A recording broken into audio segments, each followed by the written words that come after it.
Acho que todo mundo acompanha as notícias, né, na imprensa, e a gente tem ouvido bastante relatos sobre o aumento dos ataques, dos incidentes de cibersegurança, e a gente observou também que isso foi potencializado por conta da inteligência artificial. Recentes notícias aqui trouxeram, que a imprensa trouxe, de modelos de IA que já estavam sendo treinados e que já estão passando os modelos, as proteções, as bordas de proteção e invadindo alguns sistemas.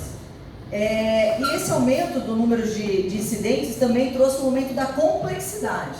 A inteligência artificial proporcionou o desenvolvimento de alguns golpes e phishings, né, que são para reter a atenção dos usuários, muito sofisticados, e que realmente o usuário até acha que realmente foi a pessoa que ele conhece, que enviou aquele e-mail, que está fazendo aquela solicitação. São muito convincentes hoje. Além desse aumento do número de ataques, a gente observa um déficit de profissionais na área de cibersegurança. Se a gente já tem um déficit de profissionais na área de TI, na área de cibersegurança é menor ainda.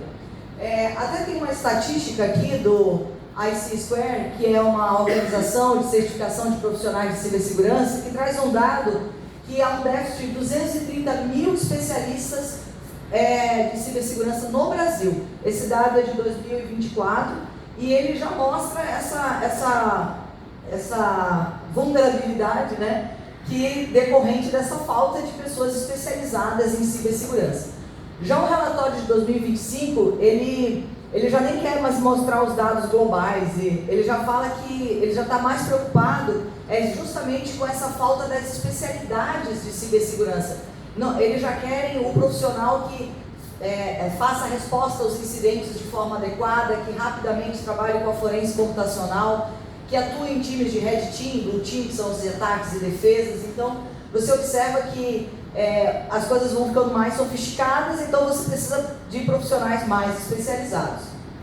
E também tem pouca formação especializada em cibersegurança. Existem poucos cursos de cibersegurança.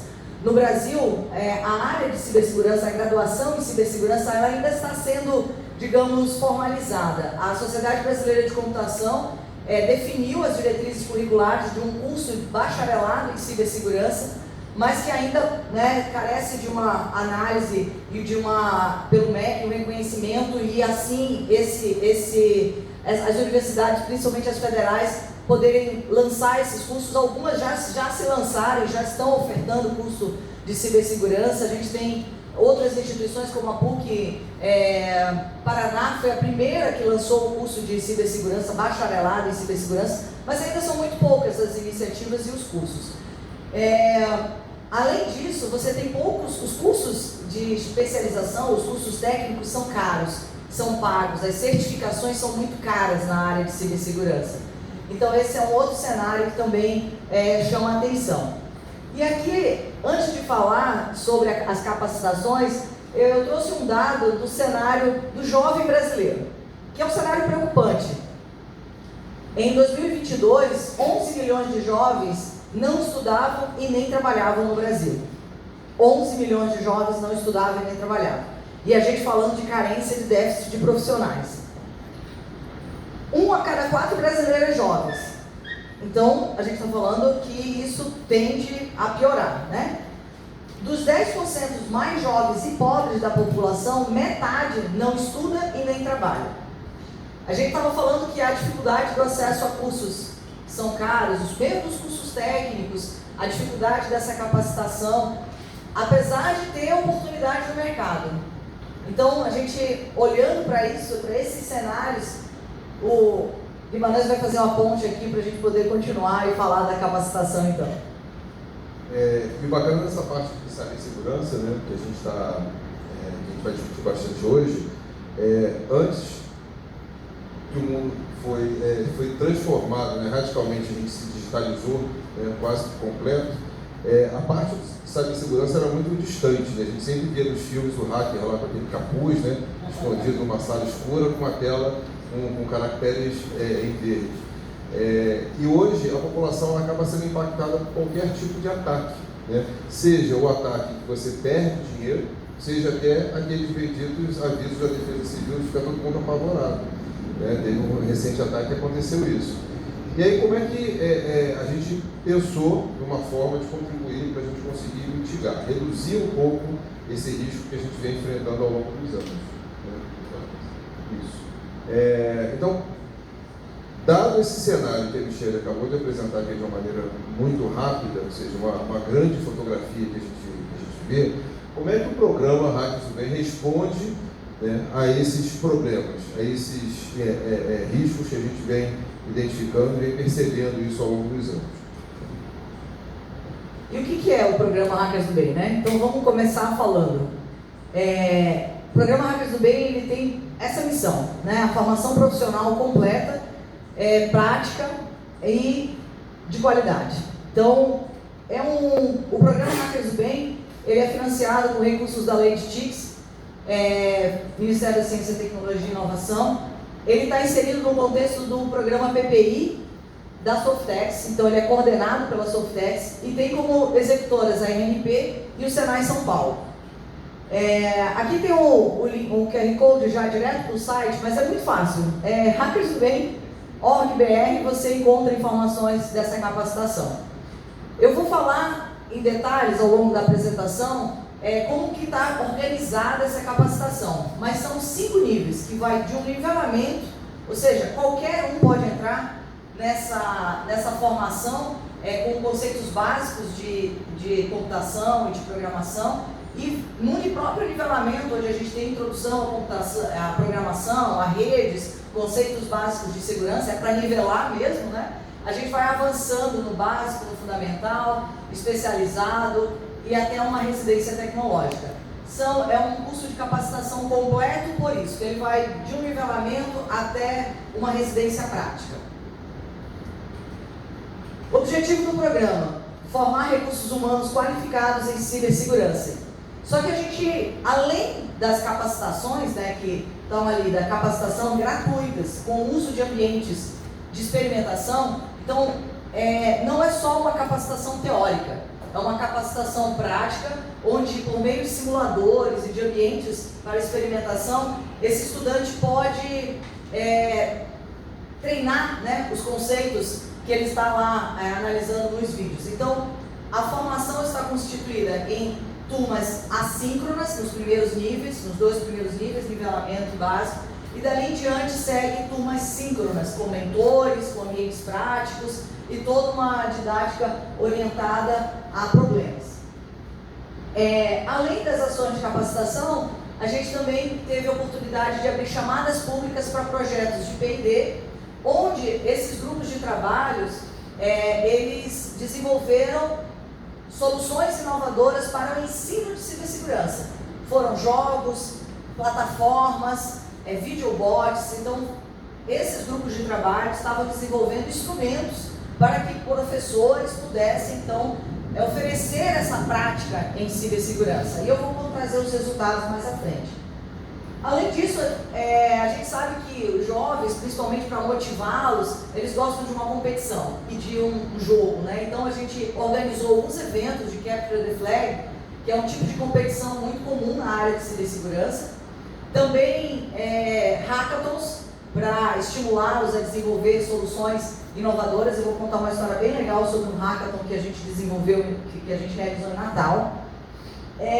E também workshops para discutir formação em cibersegurança.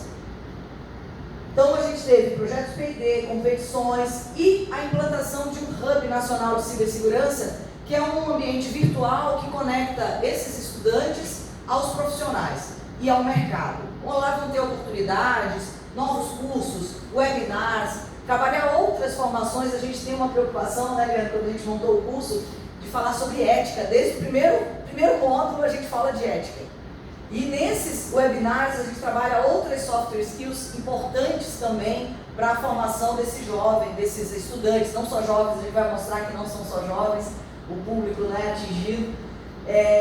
E nesse hub é o local, é esse ambiente onde a gente concentra estudantes, profissionais, os pesquisadores também, professores. Então é um ambiente bem propício a trocas e a diálogos.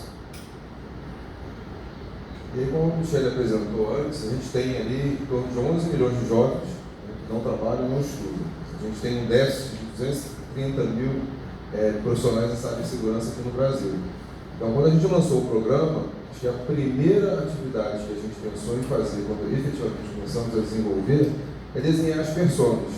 Quais seriam as pessoas que iriam ser impactadas pelo programa? É muito mais fácil, quando a gente pensa numa formação em cibersegurança, já pensar num profissional pronto. Então, vou pegar um profissional que tem larga experiência em TI e vou capacitá-lo em cibersegurança. Mas isso estou resolvendo os objetivos que a gente colocou ali, ou seja, uma capacitação gratuita, com qualidade, para a gente gerar um impacto principalmente social, né? A gente conseguir desenvolver profissionais em cibersegurança é um nível de complexidade relativamente menor do que quando a gente pensou no programa para gerar esse impacto também social bastante grande. Então, a Michelle vai falar agora um pouco sobre quais foram esses públicos, qual foi o impacto que a gente trouxe aqui para dentro do programa. Então vamos aos números. Esse é o total de inscritos no programa Hackers do Bem hoje, mais de 210 mil pessoas. E quem estiver aqui e quiser se inscrever, pode, está aberto, tá? A capacitação está aberta.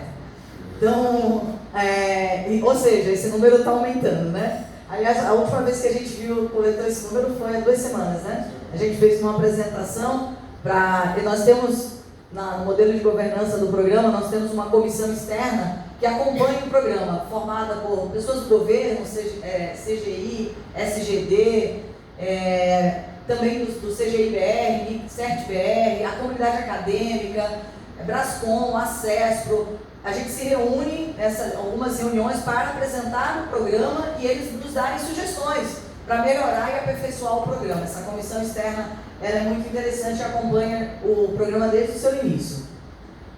Bom, e qual é o perfil desses alunos?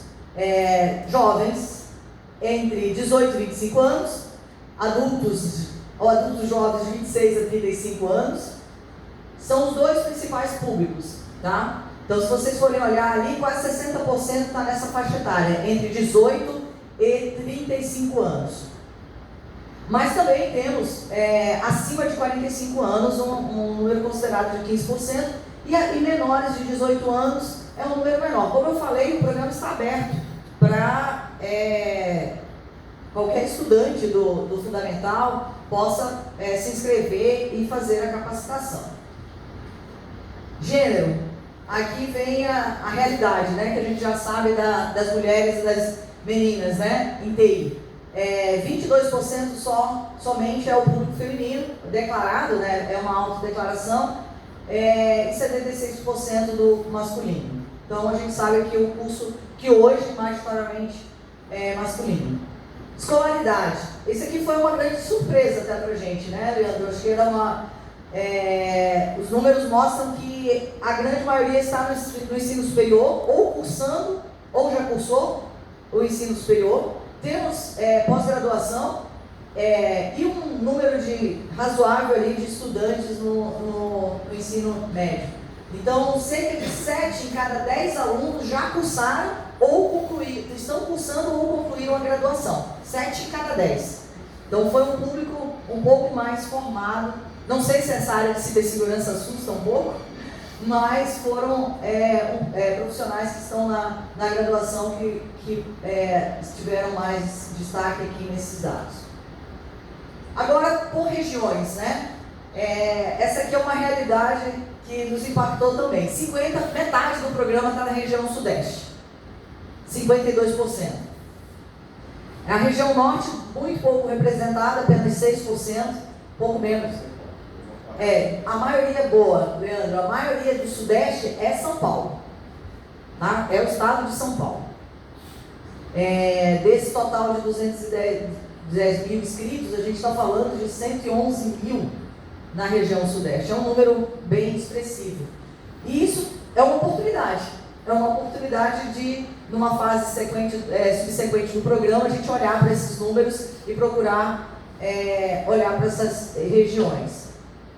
A gente fez um esforço aqui, não sei, está pequenininho, eu vou ler para vocês, insights por região. Então a gente tem 3 regiões aqui, norte e nordeste.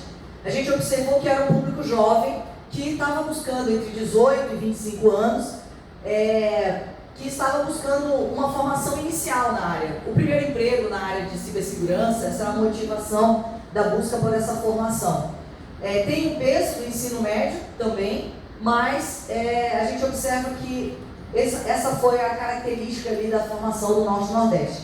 Já na região Sul e Centro-Oeste, entre 26 e 35 anos, ao público maior, né, que a representatividade, bastante alunos de pós-graduação buscaram a formação, então que estão fazendo ou que fizeram pós-graduação, e eles estavam buscando uma especialização já, esse público do Sul e Centro-Oeste.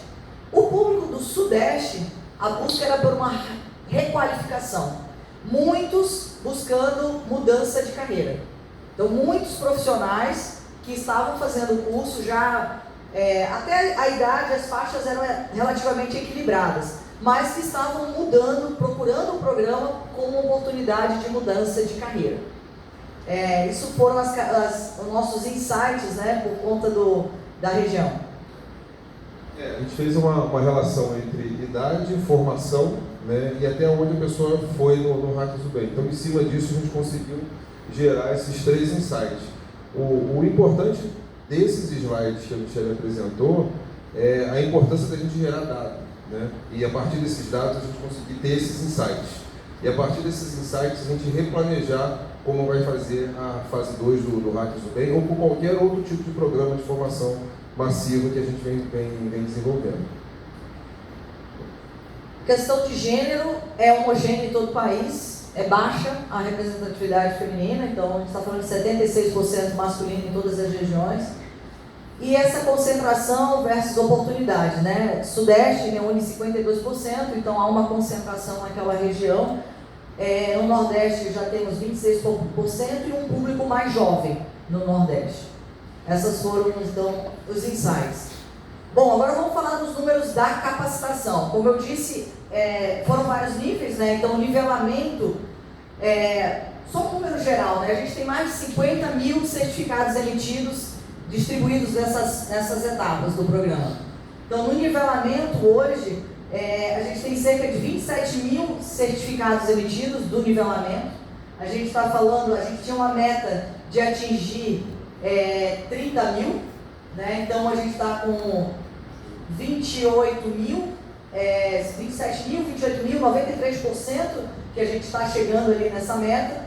No básico também era uma meta muito ousada de 30 mil. Por que é muito ousada, né? Para quem faz formação e capacitação massiva sabe que há uma desistência, há uma evasão. E a gente colocou o básico e o nivelamento e o básico com metas bem ambiciosas ali para o programa. Então essas são as duas, é um funil, então as duas primeiras são assíncronas e dali em diante veio a formação síncrona.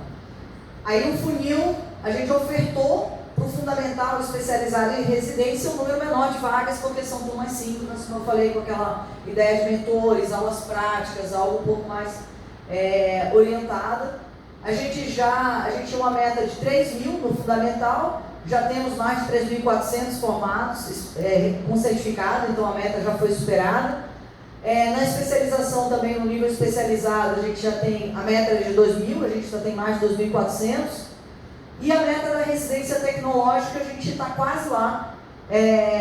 A meta eram 213 residentes, e a gente tem 216, a gente tem 213.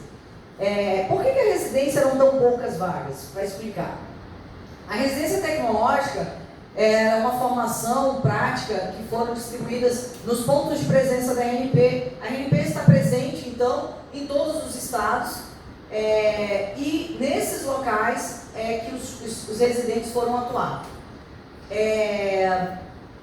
A gente ofertava, né, além de um computador para ele poder trabalhar, esse residente, uma bolsa de R$3.000 por 6 meses. Então, era realmente um incentivo para que esse estudante pudesse se dedicar àquela atividade prática e tivesse um roteiro prático e um mentor ali conduzindo ele junto nesse processo de todas essas atividades práticas que ele ia fazer nesse ambiente profissional. Então era um treino mesmo para ele poder... Então por isso que o número de vagas é limitado. É porque realmente o investimento era bem considerável, pensando em 6 meses, bolsas de R$3.000. Além além do tutor que a gente pagava para esses residentes, então que também tinha um custo para estar ali fazendo essa atividade. Então, esses são os grandes números por meta. Então, como eu falei, nivelamento básico, turmas assíncronas, fundamental especializado síncronas, e a residência também prática lá nesses ambientes que a gente comentou. Quer algum comentário importante aqui? Assim, a grande dificuldade que a gente encontrou, primeiro foi a parte inicial, né? A gente não tinha um parâmetro para comparar e planejar toda a arquitetura de entrega da capacitação para os alunos, porque o volume que a gente tinha imaginado inicialmente era em torno de 30 mil. Né? Então, como a Michele mostrou ali, a gente estava com 200 e poucos. Então, quando a gente fechou as inscrições no primeiro momento, a gente já tinha passado de 130 mil inscritos. Ou seja, a gente superou a nossa expectativa ali em 100 mil inscritos. E aí toda a arquitetura que a gente planejou, obviamente, não foi pensada nisso. Então, quando a gente lançou o programa, quebrou todo o sistema. Né? E aí a gente teve que ser, de uma forma muito ágil, tentar encontrar um paralelo para a gente conseguir ajustar toda a nossa arquitetura de entrega, para a gente conseguir melhorar a experiência do aluno. E isso em tempo de voo. Né? Ou seja, o avião decolou, quando a gente já estava acima de 10 mil pés, a gente percebeu que o avião tinha algum problema crítico, que a gente tinha que replanejar o avião inteiro. Né? Seja mudar a quantidade de assentos, seja mudar a quantidade de amendoim que a gente tinha que distribuir. Então tivemos que mudar completamente. E isso impactou o início do programa. Só que a gente conseguiu fazer toda a refatoração do nosso ambiente, nossa arquitetura, em torno de 2 semanas, 2 a 3 semanas.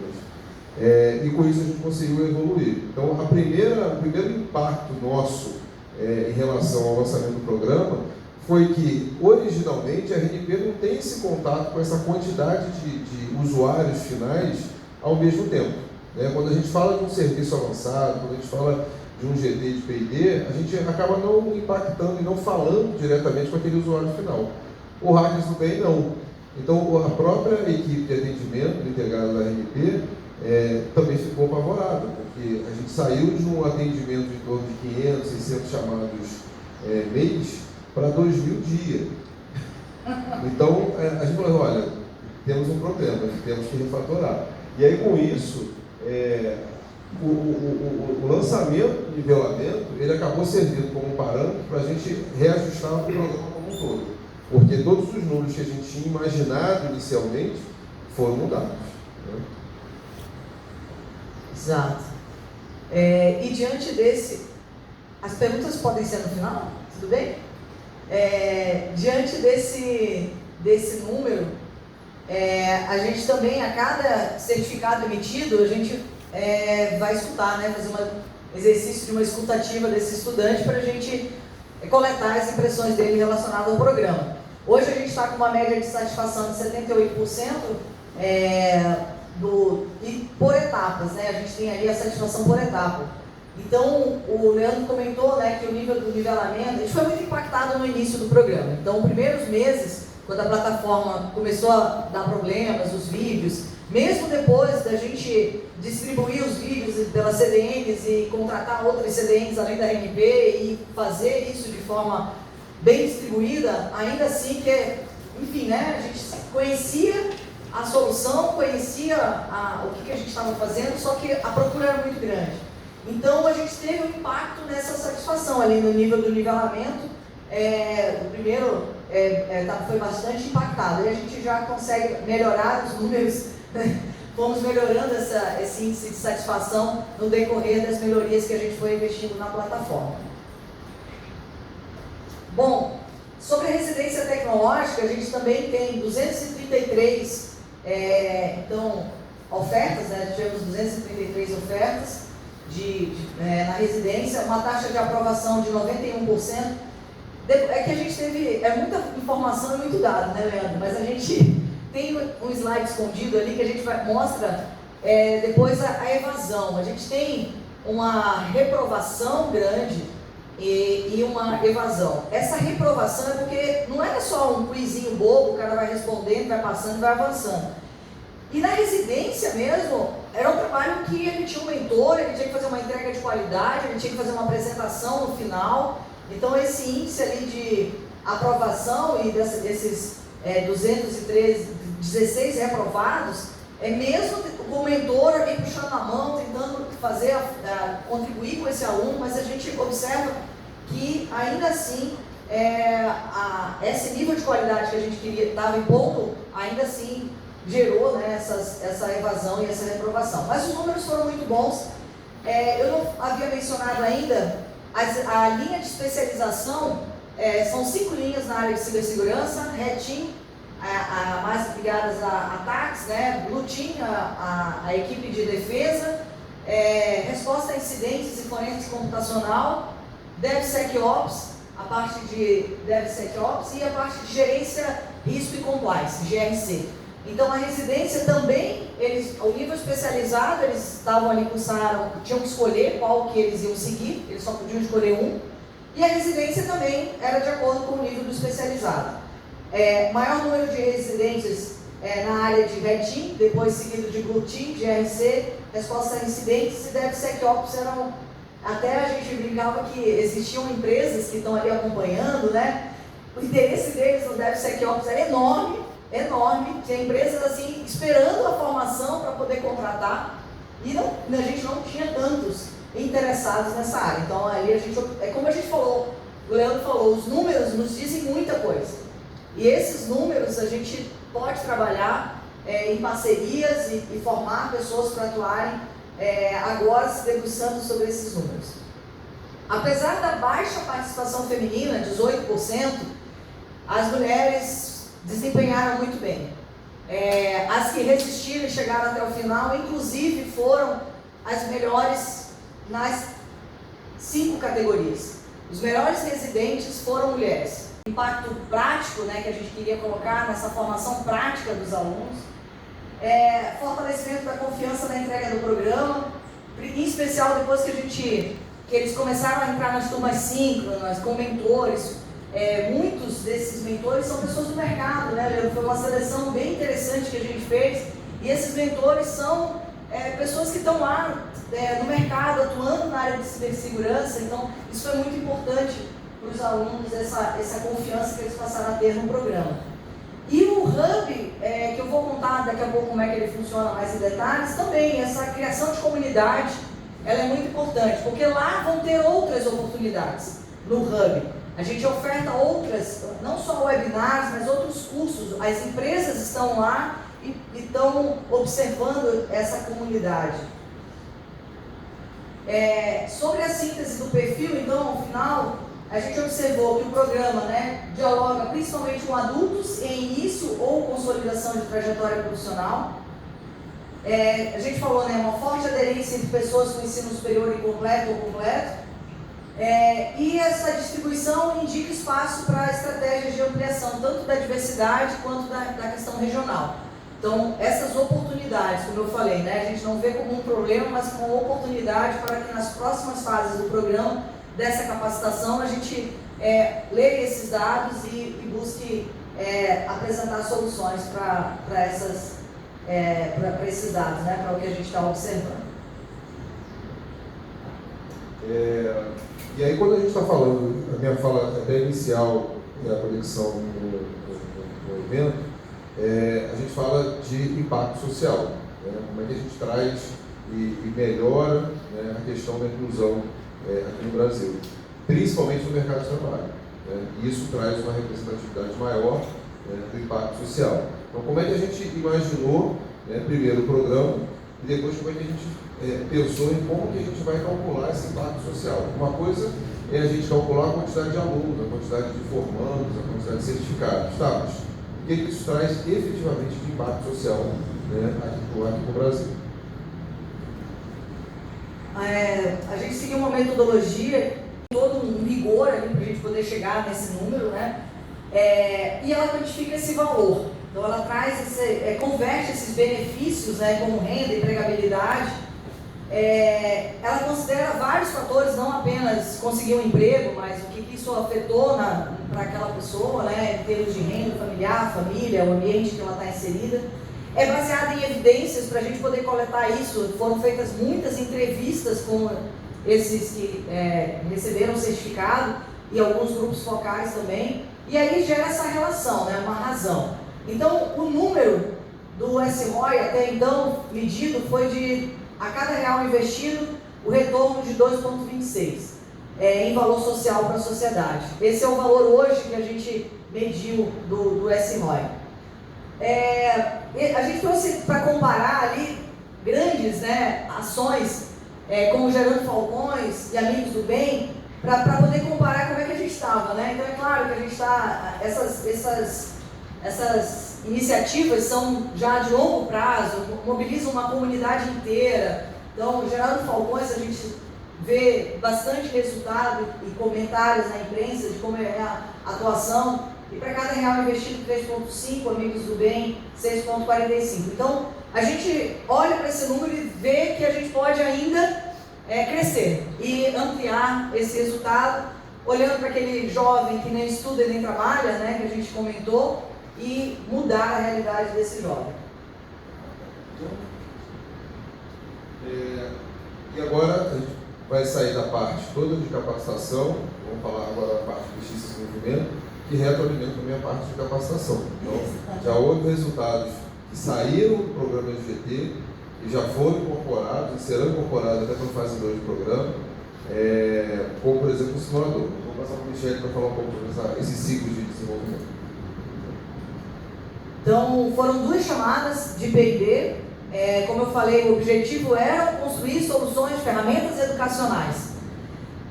As 2 chamadas são chamadas públicas abertas, como a ANP costuma fazer. Recebemos muitas submissões, agora me faltou esse número de colocar aqui, mas tivemos 12 grupos de trabalhos, 12 GTs financiados, mais de 10 instituições acadêmicas, mais de 80 bolsistas envolvidos. Então isso aqui é uma outra formação, né? A gente está formando um pesquisador de cibersegurança, com essa temática de educação.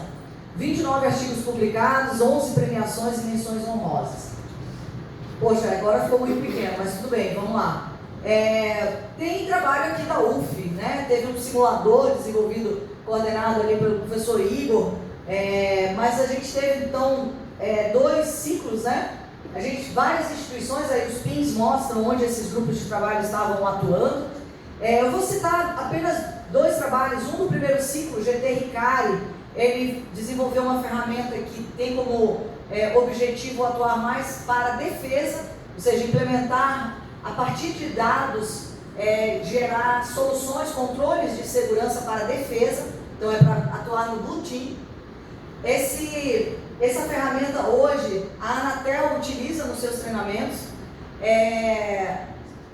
Foi também feito um treinamento com colaboradores do Centro de Processamento de Dados de 3 estados, num evento dos centros que eles realizam, essa comunidade de TI, e também está sendo utilizado já o GT Ricari. O professor do ITA conseguiu financiamento para continuar a implementação. O detalhe importante, todas as soluções são software abertos, tá? A gente indicou qual a licença que eles tinham que habilitar, deixar essas soluções. O GT Castle é uma ferramenta desenvolvida na Universidade Federal do Paraná, de Capture the Flag, mas é um Capture the Flag que não simplesmente só vê pontuação de onde estão as flags que os competidores acharam, mas que ensinam, traz cenários mais complexos e que traz respostas para que esse aluno possa aprender com essa ferramenta. E o último ali foi a iniciativa que eu falei que eu ia contar a história para vocês. O hackathon que nós realizamos em Natal, a equipe que desenvolveu a melhor solução inovadora, nós convidamos elas a continuar a implementação. Então foi um hackathon que depois recebeu um investimento. Essa solução, os problemas que a gente levou para o hackathon, todos eles foram problemas reais do sistema RNP. Então a equipe do CAIS da RNP se reuniu e levantou vários problemas do sistema RNP relacionado à cibersegurança. Então eram esses problemas, essas dores que a gente levava para o Hackathon. E uma delas, que foi a premiada, esse GTS-TV, a gente convidou os alunos com bolsa para eles continuarem a implementação, e hoje é um produto implantado no sistema RNP. Se chama Rede Segura, e ele está implantado e disponível, aberto para toda a organização usuária do sistema RNP utilizar essa ferramenta. Então, esse é um pouco do sucesso, né, desses grupos de trabalho espalhados aí pelo país. Um comentário rápido aqui, eu vou pegar uma fala do Lisandro quando ele estava coordenando essa parte, né, do programa. Lisandro tentou escapar para ser diretor-geral da RNP, mas não tem jeito, né, no site do Hackathon dele. Ele fez uma observação muito interessante, ele falou que todos os grupos de trabalho estão aqui margeando o litoral, né, do Brasil. E mostra uma grande oportunidade quando a gente olha os números de capacitação também. Ou seja, a gente tem que ampliar esse foco nas regiões norte, nordeste principalmente, né? E aí eu acho que desdobrando esse foco na parte de capacitação, a gente vai ter o resultado aqui. Ou seja, a gente vai ter pessoas com formação em cibersegurança gerando propostas para desenvolvimento de grupos de trabalho também nessas mesmas regiões. As competições, a gente realizou 3 Cyber Games, 4 Capture the Flag, sendo um CTF exclusivo para mulheres. Foi realizado dentro da USP em São Paulo. Nós tivemos, o pessoal da USP disse que nunca viu tanta mulher na computação da USP, nos laboratórios da USP nesse dia, porque a gente usou 3 laboratórios para realizar esse evento ali, essa foto grande ali. Foram um evento de 2 dias, com várias palestras, todas mulheres. A gente teve a participação da CTO do Google, falando lá da Áustria, a Karin Bretman, ela é brasileira, e ela fez uma fala para as meninas, ela tem uma fala muito potente e foi muito legal ter a participação dela. 3 hackathons, 3 workshops para discutir formação em cibersegurança. Então, esses workshops a gente trazia o pessoal, a comunidade acadêmica, foram um tema para ensino profissionalizante, o outro tema do workshop foi para ensino superior e o terceiro para pós-graduação, então a gente distribuiu. E também fizemos uma última ação que foi um Cyber Games para crianças, para motivá-las, falando um pouco sobre o ECA Digital. Esse daí aconteceu agora em maio, na Praia do Forte. Teve um evento que a RNP organizou lá na Praia do Forte, numa escola, e lá então reconduzimos o último Cyber Game. E aqui está o impacto, né? Mais de 2.800 participantes nos eventos, distribuímos esses eventos por várias regiões, fizemos um Capture the Flag híbrido lá em Belém, presencial, um remoto também, para ampliar as oportunidades. Então esses foram os grandes números. A gente também tem um simulador que a gente desenvolveu, ele está implantado já, com o apoio da empresa Rústico, para trazer um ambiente mais real. Esse simulador é o mesmo que é utilizado já para capacitação. Foram realizados 23 webinars no YouTube, como eu falei, diferentes temas, não apenas técnicos, mas também destacando carreira, explicando um pouco mais sobre a profissão, falando sobre ética, falando sobre como se comportar em entrevistas de emprego. Então a gente foi preparando esses residentes, né? A gente teve 11 webinars dedicados para os residentes que estavam lá numa realidade mais prática. A gente teve com isso muitas visualizações no YouTube, então todos esses webinars estão abertos no YouTube, todos indexados. Nós tivemos convidados, especialistas, mais de 30 especialistas convidados participando nesses webinars. Então são números bem grandes dessa comunidade. E aqui estão as parcerias já estabelecidas. Então a primeira grande parceria foi com a Cisco. O Hub, o site, foi um site que a Cisco nos entregou, era uma solução que a Cisco já tinha de comunidade e ela cedeu para o programa esse site, esse ambiente. A gente tem parceria com a DataRain, que é da AWS, que representa a AWS, Brascom, NIC, CGI, Escola da Nuvem, Computia, Consec e a própria Rústico. Isso mostra o potencial que a gente tem de agregar ainda mais o mercado. Esses aqui são parceiros, são com contrato assinado e fazendo trocas reais nesse ambiente. a síntese, então, desses resultados. Uma trajetória formativa estruturada, como a gente viu, né, nesses níveis. Uma formação que teve um alcance nacional. Resultados consistentes de engajamento. Especialistas em temas estratégicos de cibersegurança, ou seja, a gente segmentou para justamente ter profundidade nos temas, né? Não adiantava uma formação generalista. Residentes com experiência prática e as ferramentas educacionais inovadoras disponíveis para uso de professores e de mentores de capacitações. E o simulador de cibersegurança, que ele foi desenvolvido agora, né, está sendo entregue esse mês, é o último mês do programa, dessa primeira etapa. Agora a gente está solicitando uma extensão do programa, e o simulador está pronto, está entregue agora para usar na próxima fase 2, naqueles cursos, né, de uma forma bem massiva. Uma comunidade participativa e conectada no Hub. Esses são uma síntese dos resultados. A gente teve bastante repercussão na imprensa desse programa, Bom Dia Brasil e outras inserções na mídia do país falando sobre o programa Hackers do Bem. Agora, concluindo aqui a nossa fala, né, a gente vai falar agora rapidamente sobre o futuro. Né? Quando a gente fala de todo esse processo, toda essa caminhada que a gente teve lá desde 2023, quando a gente começou a desenhar o programa, a gente já ganhou muita experiência em relação a esse tipo de programa, como é que a gente impacta, como é que a gente calcula, aonde que vão ser os nossos principais focos, né, para o próximo ciclo. E aí a gente começou a desenhar o Hackers 2.0. Né? Ou seja, a gente está no processo ali já de contratualização com o Ministério, a gente deve lançar aí nos próximos meses essa iniciativa. Né? Só que quando a gente olha os números da fase 1 e a gente pensa aonde a gente quer chegar na fase 2, é que gera um grande desafio. Né? Será que só mais dinheiro resolve o problema? Não resolve. A gente precisa refatorar uma série de coisas que a gente já identificou na fase 1 para a fase 2. Vou passar para a Michelle para detalhar um pouquinho mais. A ideia é ampliar as vagas. A gente viu, em especial nessas turmas síncronas, então a gente está ampliando para 75 mil vagas, acrescentando um nível de formação. A gente observou que os residentes, se eles tivessem mais um nível de prática, eles iam chegar mais preparados na residência. Então a gente está introduzindo um intermediário, que a gente chamou, um nível a mais. Por quê? A gente tem IA para incluir. IA está revolucionando a cibersegurança, tanto para o bem quanto para o mal, né? Tanto para impactar nos ataques, quanto para desenvolver soluções.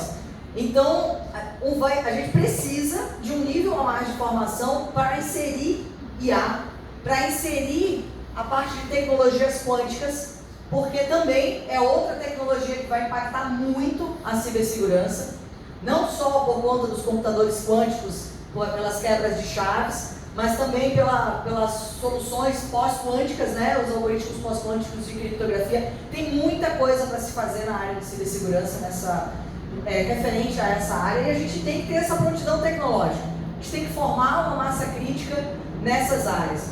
E a característica do programa Hackers do Bem de buscar a prática, de buscar estar bem antenado para o mercado, também demanda essa carga horária ampliada de experiência prática nas turmas síncronas, para preparar melhor esse profissional. E fortalecer o Hub, né? Essas conexões com o governo, com as empresas.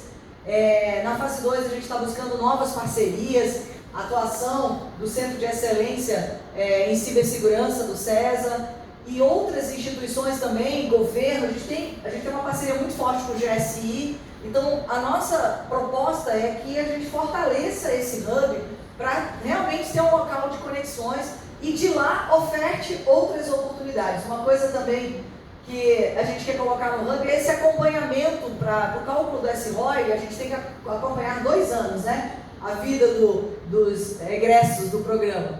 E como que a gente faz isso? A gente precisa de uma solução tecnológica, né, porque a gente não vai ficar olhando o LinkedIn, procurando currículo.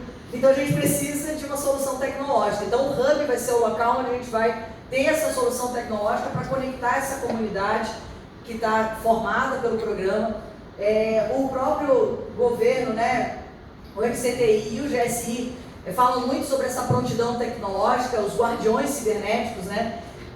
Que vão estar preparados em qualquer demanda de uma guerra cibernética. A gente tem pessoas para chamar, para acionar, para atuarem no programa, né? Atuarem em defesa da segurança nacional do país.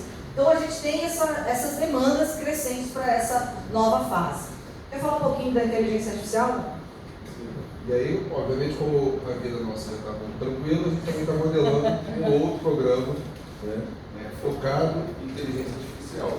Então, o foco, né, da inteligência artificial é dados, é verdade. A gente identificou também uma grande oportunidade de formação massiva nos mesmos moldes. Aí, quando eu falo que a gente ganhou muita musculatura e experiência, né, com hackers do bem, é exatamente essa modelagem, o processo do desenvolvimento da jornada do aluno, do ecossistema tecnológico, da conexão de P&D junto com a formação, o processo de residência, ou seja, todo esse processo de formação, né, desses alunos, a gente ganhou muita experiência com isso. E aí, assim, o que a gente faz? Obviamente, qual é o tema que está mais em voga, né, que está sendo necessário, muito mais profissional, além, obviamente, da parte de cibersegurança, de IA. Então, a gente também foi solicitado que a gente pegasse toda a nossa experiência do Hackers do Bem e transformasse também essa formação para IA. E aí a gente também está na fase final. IA do bem? IA do bem, IA para todos. A gente está ainda numa luta ali para definir o nome, porque o programa brasileiro de inteligência artificial é para o bem de todos. Então a gente falou, pode usar tanto para o bem quanto para todos. E a gente está pensando como é que a gente vai fazer. E aí a gente vai levar tanto para a formação de IA, cibersegurança, quanto para a formação de cibersegurança IA. Vai ser uma via de mão dupla, né? Nas duas capacitações, esses dois temas têm uma conexão muito forte. E essa experiência em curso massivo que a gente teve com Hackers do Bem, com certeza tem muita coisa para ser levado para esse curso, para essa formação em IA. Esse e-mail, parcerias Hackers do Bem, @rnpbr, ele está aí pelo seguinte: a todo momento a gente está na expectativa de ampliar as nossas parcerias. A gente está aberto a parcerias. A gente busca, na fase 2, a sustentabilidade desse programa. Então a gente quer realmente buscar outros atores que possam contribuir, não apenas financeiramente. Como a gente falou, a gente teve Cisco e Computia ofertando parte dos seus cursos dentro do Hub gratuitos, para poder certificações. Então a gente sabe que a gente tem uma comunidade que pode e quer colaborar.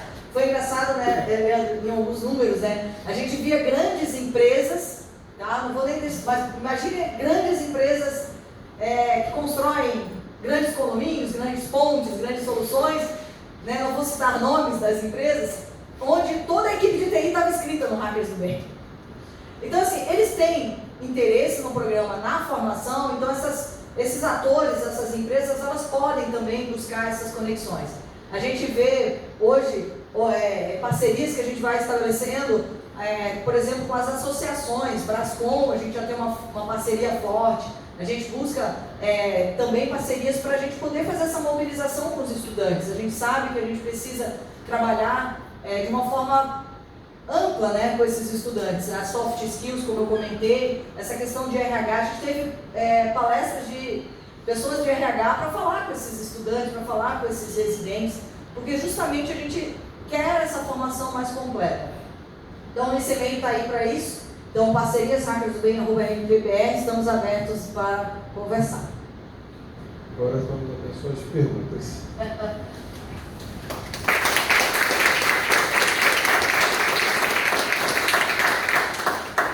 Obrigada, Leandra, Michele, pela excelente apresentação. Meu nome é Larissa Ormai, sou do Ministério da Ciência, Tecnologia e Inovação, trabalho na Secretaria de Transformação Digital do Ministério. E dizer também que é um prazer enorme retornar à minha casa, né? Porque eu fiz mestrado em Ciência Política aqui na UF, frequentei muito esse auditório, frequentei muitas das instalações, e a gente está justamente falando de capacitação, né? A importância da capacitação na vida da gente, para a gente escolher o destino profissional que a gente quer, né?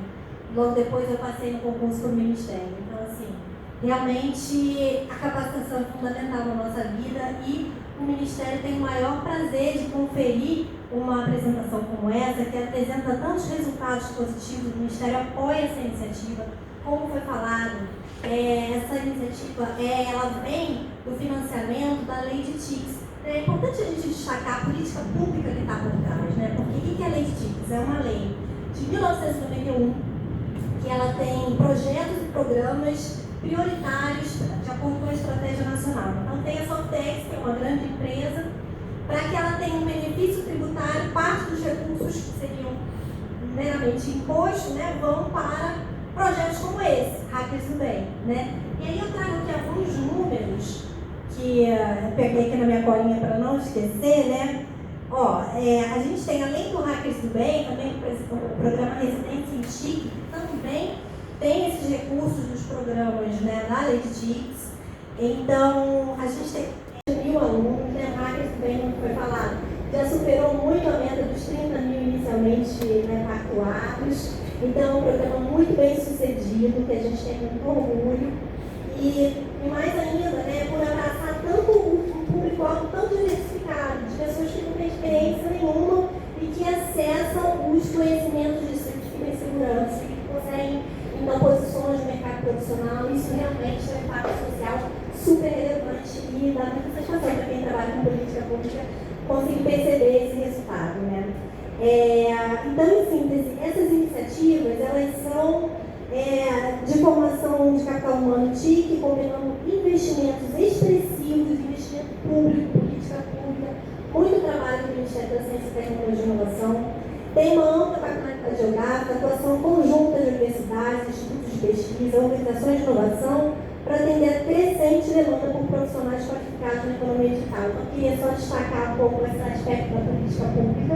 Muito obrigada mais uma vez e parabéns. O resultado é positivo e a chefe está gostando muito certo. Pedindo resultados positivos. Perguntas? Eu queria saber. É porque tem uma transcrição. Bom dia. Bom dia. Eu queria saber as cidades onde acontece a residência, essa fase da residência do programa. No país inteiro. As cidades são os pontos de presença da RNP. Então, normalmente, os pontos de presença da RNP costumam estar nas capitais. Eu acho que a gente tem um gráfico aqui, não, mas está só a região, tal. Mas, e também, no caso de São Paulo, que foi uma concentração muito grande, né, a gente está na capital, né, mas a gente teve também em Campinas, que é uma das unidades da RNP, Brasília e Rio de Janeiro são as unidades da RNP, mas estão localizados nos pontos de presença da RNP, normalmente nas capitais, dentro das universidades federais. No caso, por exemplo, Niterói tem alguma coisa? Niterói, Aqui não fiz. não, está no CBPF. CBPF, o ponto de presença da RNP está no Rio, no CBPF. O Centro Brasileiro de Físicas, na UFBA, na frente do shopping ali do Rio Sul. É uma unidade de pesquisa. Uma unidade de pesquisa do Ministério. Fica lá dentro. A gente, para a fase 2, a gente já pactuou isso, que nós vamos também colocar os residentes nas unidades do sistema RNP. Ou seja, está falando de hospitais universitários, de universidades federais, estaduais, nos institutos federais, onde o sistema RNP abarca, né, as organizações usuárias do sistema RNP. Desculpa a ignorância, nem o sistema RNP. Então, tá bom. Então, a Rede Nacional de Ensino e Pesquisa, a RNP, é uma organização social vinculada ao Ministério da Ciência, Tecnologia e Inovação. Possui um contrato de gestão, na realidade, que abarca vários ministérios, MEC, MCTI, Defesa, Saúde. A RNP, ela não apenas oferece a rede acadêmica brasileira, a rede que as universidades e essas instituições que estão ligadas ao sistema RNP necessitam, né, para a internet, para a conectividade, mas também oferta serviços e soluções tecnológicas, tanto para a implementação de políticas públicas, quanto para a oferta para o próprio sistema RNP. Eduron, webconferência, são alguns exemplos, diploma de digital, são alguns dos serviços e soluções que a RNP desenvolveu para ofertar para a rede acadêmica. A RNP é a Rede Nacional de Ensino e Pesquisa Brasileira. Todo país tem uma Rede Nacional de Ensino e Pesquisa, e a RNP é a NREM brasileira. Obrigado. E então, por conta da conectividade que a gente tem que ofertar, rede, internet para todas as universidades, a gente tem esses pontos de presença que é o local físico onde vão estar os switches, os hubs, os roteadores para conectar essas instituições à internet. Então, é o ponto de presença da RNP em cada um dos estados, tá? Bom dia. Bom dia. Parabéns pela apresentação, parabéns pelo programa magnífico, né? Meu nome é Rafael, eu faço parte da Ópticas, que é a cibersegurança industrial. Então, a nossa empresa, ela se preocupa com a questão da operação, da fábrica entregando, né, produzindo automóveis, as mineradoras, né, não pode parar. E é um ramo da cibersegurança que a gente vê que se a cibersegurança da informação ela precisa de profissionais, a DOT, né, de Operation Technology, ela está muito aquém. A gente visita as empresas e a gente conversa com os gestores. Muitas vezes a fábrica está totalmente isolada, porque se conectar, o risco de segurança é grande, e quando a gente fala de cyberfísicos, a gente pode ter problemas de grande monta. Então, por exemplo, empresas de distribuição de água, contaminação de água. Graças a Deus, o nosso país é um país pacífico, mas a gente está vendo que a gente tem aí isso escalando de uma forma, né, gigantesca, né? Mineradoras, questões ambientais, né, e de toda a ordem. E eu queria escutar um pouco de vocês como é que está essa linha da segurança no projeto, se entra na fase 2, se já está sendo explorado na fase 1. Obrigado. Tá. Ótima. Desculpa o teu nome. Rafael. Rafael, muito obrigada pela pergunta. Excelente. Sim, até a gente tem bastante conversa, como eu comentei, com o GSI, e infraestruturas críticas, né, que estão envolvidas, como você falou, o caso das mineradoras, abastecimento. É uma preocupação grande, né? E a gente lá no Comitê Nacional de Cibersegurança também, no CNCiber, isso é amplamente discutido, modelos de maturidade, para a gente levar essa maturidade nesses cenários de OT. Vou te falar que realmente a gente tem muito trabalho para ser feito. A gente sim enxerga essa área, a gente sabe que tem as suas especificidades, né? A gente está falando de redes diferentes, inclusive, sim. A gente está falando de protocolos diferentes, mas existe uma base comum que a gente sabe que tem uma relação, e que o que a gente está ofertando hoje no Hackers do Bem já contribui bastante. Mas a gente, quando a gente pensa em uma capacitação em escala, a gente tem que fazer algumas escolhas, né? Tanto que IA, a gente passou muito por cima na primeira fase. Esse ano, na próxima fase, a gente não tem como não mergulhar. E acredito que a gente, né, Leandro, a gente tem buscado parcerias e quem sabe essas complementaridades possa ser ofertada dentro do Hub. E sabe, a Optas pode participar. Pode participar. Eu vou pegar o e-mail para colocar. Exatamente. E você diz, olha, eu quero uma formação com esse perfil, eu quero pegar aquele que saiu da especialização de resposta a incidentes e eu quero que ele tenha um treinamento específico para OT, para tratar incidentes nesses ambientes industriais. E aí a gente monta essa capacitação, a Escola Superior de Redes ECR está aí apta para montar esse tipo de módulos adicionais e a gente faz a oferta, né? E até um dos objetivos da gente ter outros parceiros, tipo o Senai São Paulo, né, ele está dentro do programa. Ele foi responsável pela parte do desenvolvimento, da parte do nivelamento e do básico. Mas todo o processo da jornada do aluno, a gente desenvolveu a várias mãos, ou seja, nós sentamos junto com profissionais da escola, mais profissionais do Senai, e a gente construiu essa jornada. Como a Michele bem disse, naquele momento a gente tinha que ter algumas escolhas. Então, assim, qual é o grande problema, né? Fazendo um pareto, qual é o grande problema que a gente precisa resolver a curtíssimo prazo? Foi onde a gente colocou ali. Agora, segurança na parte industrial, não está, é uma grande oportunidade. Segurança na parte de saúde, é uma grande oportunidade, não está. A escola já participou de algumas edições do exercício Guardião Cibernético, lá com o pessoal do Iradeciber, e a gente percebeu que ali existem ações de simulação num ambiente que a gente, réis mortais, né, nem imagina. Então a gente fala lá, tem uma sala onde fala da parte nuclear, tem uma parte que fala da parte industrial, da parte de serviços, facilities em si. E isso para mim mostra a quantidade de oportunidades que a gente tem no programa. E aí, uma das frentes que a gente vai desenvolver para a fase 2, que tem tudo a ver com o programa, mas não tem nada a ver com capacitação, é a parte da sustentabilidade do programa. E isso que você traz comunica muito com isso. Porque uma coisa é a gente ter os recursos do MCTI para a gente conseguir seguir com o programa, mas em algum momento isso pode virar uma política de Estado. E aí vai ter que ficar reciclando todos os anos. E para isso a gente precisa exatamente escutar vocês. Por exemplo, temos uma dor dessa. Eu consigo financiar um grupo de estudantes que vai chegar nesse nível de formação para alimentar a minha dor, sem problema. O pessoal da saúde pode chegar e trazer a mesma coisa. Nós temos uma dor aqui. A gente tem um ambiente crítico no CTI que pode ser invadido, o cara pode desligar todos os equipamentos. E aí? Vai morrer todo mundo? Não. Temos que trabalhar nessa frente também. Perfeito. Eu vou procurar vocês para a gente desenvolver isso aí. Tá bom? Obrigado. Fala do simulador. Sim.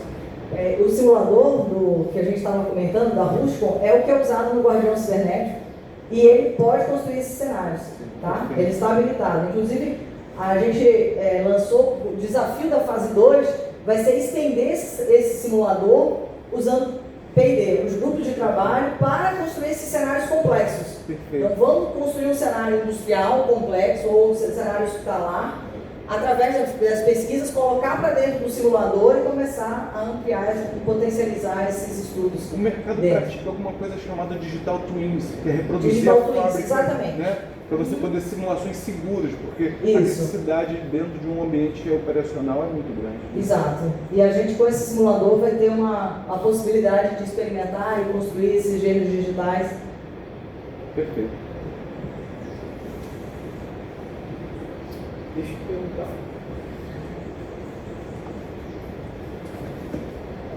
Bom dia a todos. Meu nome é Davi Avelar. Sou analista de sistemas de formação. Eu queria perguntar para vocês, por exemplo, a gente tem uma Cisco que foi citada aqui. Eu já fiz alguns cursos com a Cisco. Na Cisco você tem um ambiente de laboratório, né? Você entra e faz o curso, tudo online, né? Eu queria perguntar para vocês se vocês também teriam nesse sistema, né, de desenvolvimento essa questão do fazer uma coisa EAD para o estudante que está longe por causa do deslocamento, né, até determinado lugar que vocês estão. Legal. Toda a formação do Hackers ela é online, né? Pedaço inicial do nivelamento básico são formações assíncronas, ou seja, são gravações.